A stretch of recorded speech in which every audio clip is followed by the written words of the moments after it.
ये धन्यवाद आपके लिए, लेकिन हम किसान निधि तो चाहते ही नहीं। अच्छा, क्या चाहते हैं? हम ये चाहते हैं कि आज खेती घाटे का सौदा हो रही है, खेती को लाभकारी कैसे बनाया जाए, क्योंकि फसलों की लागत बढ़ती जा रही है और फसलों का जो उचित मूल्य है वो किसान तक नहीं पहुंच रहा है। अभी आप कह रहे थे, मैंने तो नहीं सुना सबका साथ सबका विकास, लेकिन आपके कान में आ गया होगा। उन्होंने सवाल पूछा था, उसका जवाब में आपके कान में आ गया होगा। अभी किसान हमारा देश का 50 साल पीछे है।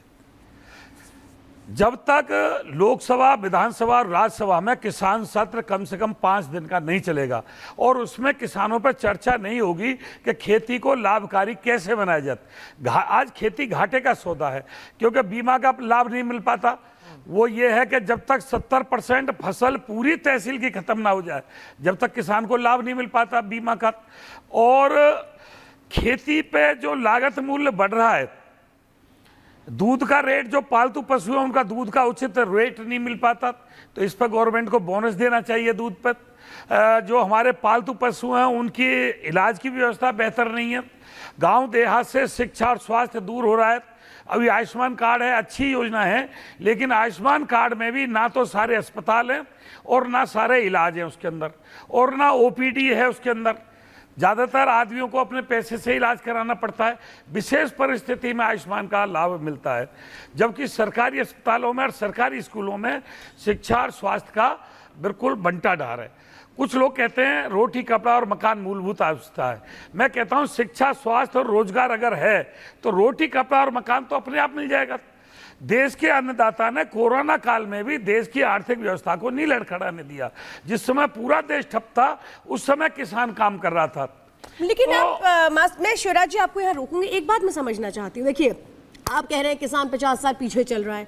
मैं एक बात समझना चाहती हूँ। देखिए, पहले आप लोग कहते थे किसान सम्मान निधि के नाम पर आप कुछ दीजिए, वो 6000 देना शुरू कर दिया गया, और सरकार ने जब सरकार बनते ही पहली बैठक हुई तो किसानों की सम्मान निधि को ही रिलीज किया गया। भाई, अब सवाल ये, आपको दिया जाता है तो आप भिखारी बोलने लगते हैं खुद को। मैं जरा चंद्र प्रकाश जी आपसे ये समझना चाहती हूँ, फिर देने का तरीका क्या होगा? आपको डायरेक्ट कैश बेनिफिट मिल रहा है, आपको सब्सिडी मिल रही है, खाद लेने पर सब्सिडी है, कृषि के जो उपकरण है उन पर सब्सिडी है। अगर इस तरह से नहीं दिया जाएगा तो फिर और कौन सा फॉर्मूला होगा देने का? कृषि के उपकरण पे जो सब्सिडी है वो ऑथराइज्ड डीलर से हमें खरीदना पड़ता है, और ऑथराइज्ड डीलर पहले जोड़ी की। शिवराज जी, जरा मैं चंद्र प्रकाश जी से सवाल कर रही हूँ। किसान विकास सम्मान कोष की बात है जो दिया जा रहा है किसानों को, वो बड़े किसानों के लिए नहीं है, वो छोटे किसानों के लिए, सीमांत किसानों के लिए, जो कि बिल्कुल दिया जा रहा है और उनके तक पहुंच रहा है, और वो उनके लिए है। जो बड़े किसान हैं उनके लिए, जिनके पास बड़ा रकबा है, जो बड़ी खेती करते हैं, जो अन्नदाता करके हम लोगों ने पिछले वर्षों में बहुत सुना, वो अन्नदाता जब 3 किसान बिल आए तो राजनीति के चक्कर में फंसा दिया गया। ठीक है, उसमें को अगर कुछ सुधार होने थे तो वो निश्चित रूप से सरकार उसके लिए ओपन थी, लेकिन क्या हुआ, राजनीतिक एक दबाव बनाया, तीनों किसानों बिलों के ये मुझे लगता है उन्होंने खत्म करा दिया। और किसानों को लेकर बहुत चर्चा हुई है, और हम ये देखते भी रहे हैं कि कृषि प्रधान बजट पर प्रधानमंत्री का भी एक फोकस रहा है पिछले कुछ समय से। उस पर उन्होंने समय समय पर बोला भी है। एक बार अजय के पास जा रहे हैं सीधे लखनऊ। अजय, जरा बताइए, आपके साथ बहुत सारे लोग हैं वहां, आप कहां पर हैं, किस तरह की प्रतिक्रिया, अभी बजट आने वाला है, उसे लेकर क्या उम्मीद है? बिल्कुल, देखिए, बजट को लेकर चर्चा है। मोदी सरकार 3.0 में बजट में क्या कुछ आम लोगों को मिलेगा, बात करने के लिए लखनऊ के तमाम लोग हमारे संग मौजूद हैं। आप बताइए, आपकी तो टी शर्ट पे लिखा है यू लुक इन्वेस्टेड। इस बजट में उम्मीद, इन्वेस्टमेंट, रिटर्न किस चीज़ की कर रहे हैं आप? बस यही कर रहे हैं कि जो हमारी मोदी सरकार को पब्लिक ने चुना है, ये हर तरीके से पब्लिक को आराम दे, उसको कम से कम इनकम टैक्स हैं या जो भी शेयर्स मार्केट्स हैं, इनमें सब में जो है उसको फ़ायदे मिलें, और जो आम चीज़ें हैं वो आम नागरिक को जो है सस्ती मिले, और बजट सही रहेगा, पूरा विश्वास है। इन्वेस्टेड लिखा हुआ है, आप अपनी इन्वेस्टमेंट्स करते हैं, क्या अपेक्षा करते हैं? आपके इनकम टैक्स में कितना डिडक्शन मिले, आपके जो इन्वेस्टमेंट है SIP पे कितना मिले, जो कटते हैं चार्जेस उन पे क्या अपेक्षा कर रहे हैं आप? हम यही चाहते हैं कि जो चार्जेस कटते हैं उनमें जो है जो विशेष सुविधाएं मिल सकती हैं वो हमें मिले, और जो हमारा इन्वेस्टमेंट है उसमें हमको जो इनकम हमारी आती है वो हमेशा बढ़ती रहे, नीचे न जाए। ये कह रहे हैं बढ़ती रहे, नीचे ना जाए। आप उद्यम, उद्योग, रोजगार के लिए क्या देखते हैं, क्या अपेक्षा बजट से करते हैं? उद्यम, उद्योग, रोजगार के लिए जो अभी हम लोगों को लोन दिया जाता है, इस पे लोन पे इंटरेस्ट कम होना चाहिए ताकि आम जनमानस को इस बजट का अच्छा लाभ मिल सके। और दूसरी शिक्षा पे हमारा जो एक विशेष वर्ग एक शिक्षा पे जाता है, शिक्षा पे भी कुछ काम करना चाहिए। आम जनमानस को देखते हुए एक ऐसा निर्णय यहाँ पे आना चाहिए, ऐसा बजट रहना चाहिए जो किसी की जेब पे खर्चा ज़्यादा ना पड़े। आप तो युवा हैं, युवाओं के लिए बजट से क्या अपेक्षा करें? प्रधानमंत्री जिस भविष्य की बात करें, मॉडल 2050 की बात कर रहे हैं, आपके हिसाब से क्या होगा तो आप लोग का भविष्य संवरेगा? तो मेरे हिसाब से जो भारत सरकार है, इसको शिक्षा पे काफ़ी और पैसा लगाना चाहिए। जैसे अभी नीट यूजी का एग्ज़ाम हुआ है, पहले जो बच्चे 600 नंबर लाते थे उनको एक गवर्नमेंट कॉलेज मिल जाता था। आज वही बच्चे, बहुत सारे 15-20 हज़ार बच्चे जिन्होंने 600 के ऊपर स्कोर किया, इसके बावजूद भी उनको एक गवर्नमेंट कॉलेज नसीब नहीं हो रहा है। सो आई थिंक कि गवर्नमेंट को और भी जैसे कॉलेजेस जो टॉप लेवल कॉलेजेस हैं, हर वर्ग की अपनी बिल्कुल, देखिए समाज के हर वर्ग के लोगों को इस बजट से खासा उम्मीदें हैं और मोदी सरकार के तीसरे कार्यकाल का ये पहला पूर्ण बजट है। महिलाओं की बात करें तो महिलाओं को काफ़ी ज़्यादा उम्मीदें हैं। बजट तैयार कर रही है किचन का, महंगाई लगातार बढ़ रही है, तो क्या राहत चाहेंगी आप? मेरे को ये राहत चाहिए कि जैसे दालें वगैरह सारे सिलेंडर के रेट बढ़ाए, जैसे मैं अचार बना रही हूँ तो सबके रेट बढ़ रहे हैं, तो मैं चाहती हूँ कि ये बजट में आ जाए जो मेरा, ताकि घर का वो बजट ना बिगड़े। तो मैं सरकार से, मोदी सरकार से यही चाहती हूँ कि लेडीज़ का हमारा घर का बजट देख के ही उसका बजट बनाएं। आप साथ में वर्किंग प्रोफेशनल भी है, क्या कुछ आप राहत चाहेंगी इस बार सरकार से बजट में? हाँ जी, मैं चाहूँगा, मैं असम से हूँ, मैं आई हूँ यहाँ पे काम करने चंडीगढ़ में, तो मैं जितना कमाती हूँ सारा घर में खर्च हो जाते हैं। मैं चाहती हूँ कि सारे सामान और मतलब महंगाई पर रोक लगे। आप तो मैम वर्किंग प्रोफेशनल भी है और साथ ही साथ अभी भी आप शायद ये मखाने फ्राई कर रही है ताकि लेके जाना है ऑफिस के। यस। क्या आप चाहेंगी राहत? मुझे ऐसे लगता है कि सारे वर्गों को देखते हुए सरकार बजट बनाती है, तो स्पेसिफिकली किचन को देखते हुए वो ज़रूर ध्यान रखें, क्योंकि विमेन ही ऐसी होती हैं जो अगर उनका किचन डगमगा जाए तो हाय तौबा मच जाती है सरकार के लिए। तो वो बजट बैलेंस्ड हो और मुझे निर्मला सीतारमण जी पे पूरी उम्मीद है। देखिए महिलाओं को इस बार काफ़ी ज़्यादा उम्मीदें हैं और लगातार महिलाओं को उम्मीदें हैं, हर वर्ग को उम्मीद है। देखिए महिला के लिए तो पूरा घर को ही मेंटेन करना, उसका बजट क्या होगा वो उसके लिए ऊपर एक बड़ी जिम्मेदारी होती है, और इसीलिए कहते हैं कि महिलाओं के एक उम्मीद जो होती है वो और ज्यादा बढ़ जाती है। लेकिन ये उम्मीदें पूरी कितनी होती हैं, बस इसके लिए कुछ घंटों का इंतजार है। बड़ी कवरेज लगातार रिपब्लिक भारत पर जारी है। ग्राउंड से हमारे साथ हमारे सहयोगी जुड़ रहे हैं, गेस्ट भी हमारे साथ मौजूद है स्टूडियो में। पल पल हर खबर बजट से जुड़ी आप तक पहुंचाते रहेंगे। रुकेंगे एक ब्रेक के लिए, फॉर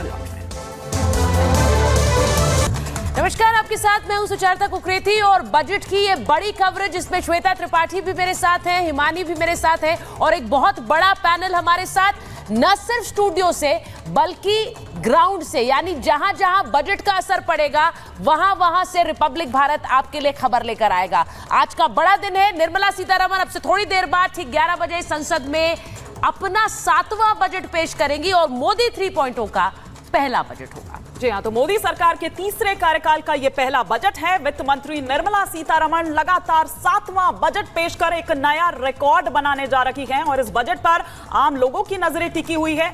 सभी वर्ग के लोग हैं श्वेता, उसमें जाहिर सी बात है कि आप हम भी हैं जो यहाँ स्टूडियो में बैठे हुए हैं, जो टैक्स पेयर्स हैं। महिलाओं की बात करें, युवाओं की बात करें, किसानों की बात करें, क्या कुछ मिलेगा? बहुत उम्मीदें लगाए बैठे हैं सब इस बजट से। और हिमानी, इससे पहले बजट सत्र से पहले प्रधानमंत्री नरेंद्र मोदी ने कल ही कहा था कि ये अमृत काल के लिए बेहद महत्वपूर्ण बजट होगा।